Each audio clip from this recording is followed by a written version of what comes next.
Arek tidak sengaja mendengar diskusi rahasia tentang kondisi pasien HIV/AIDS. Kemudian dia mempostingnya di media sosial. Hal ini kemudian menimbulkan permasalahan, yang mana keluarga pasien tidak menerima dan melakukan tuntutan kepada perawat Arek. Jadi nilai etik, moral, dan hukum adalah prinsip-prinsip yang mengatur perilaku dan pengambilan keputusan individu masyarakat dalam berbagai konteks. Jadi, kode etik keperawatan dalam kasus di atas tersebut adalah confidentiality atau kerahasiaan. Yang menjadi masalah dalam kasus tersebut adalah yang pertama, tidak menjaga privasi klien. Yang kedua, kurangnya sensitivitas pada klien. Dan yang ketiga adalah penyalahgunaan media sosial.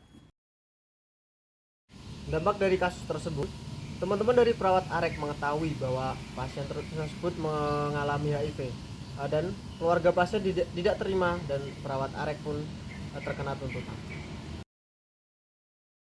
Sebagai perawat adik, seharusnya dia menjaga privasi pasien dan kerahasiaan dengan tidak melakukan media sosial.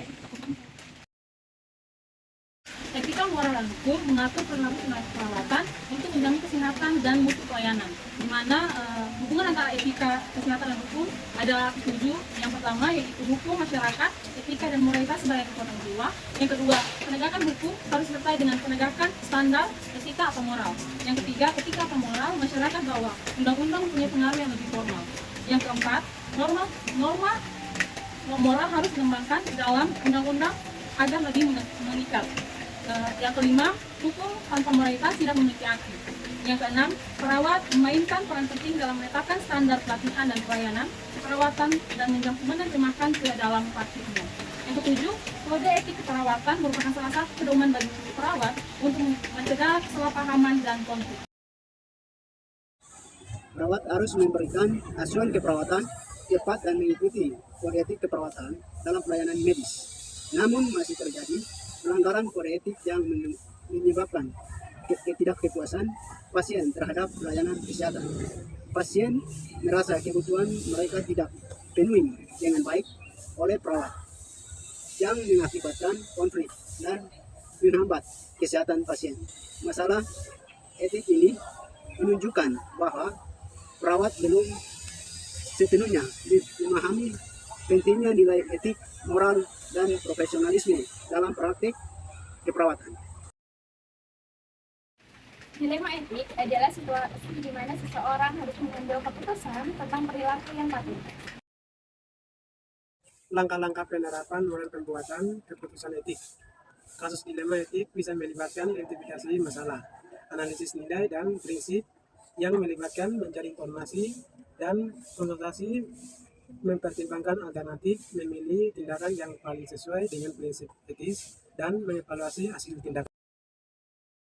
Jadi, prinsip legal etik dalam keperawatan ada 8. Yang pertama ada otonomi, yang kedua ada berbuat baik, yang ketiga ada keadilan, dan yang keempat ada tidak merugikan. Yang kelima ada kejujuran, yang keenam ada menepati janji, yang ketujuh ada kerahasiaan, dan yang terakhir ada prinsip mencegah pembunuhan. Yang pertama, memberikan dan menentukan tindakan keperawatan sesuai dengan hukum. Yang kedua, membedakan tanggung jawab perawat dengan profesi lain. Yang ketiga, membantu menentukan batas-batas kewenangan tindakan keperawatan mandiri.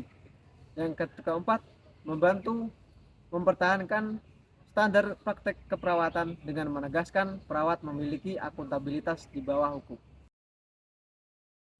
Menurut Undang-Undang RI Nomor 38 Tahun 2014 tentang keperawatan, mengatur bahwa perawat dapat menerima perlimpahan wewenang secara tertulis baik dalam bentuk delegatif maupun negatif.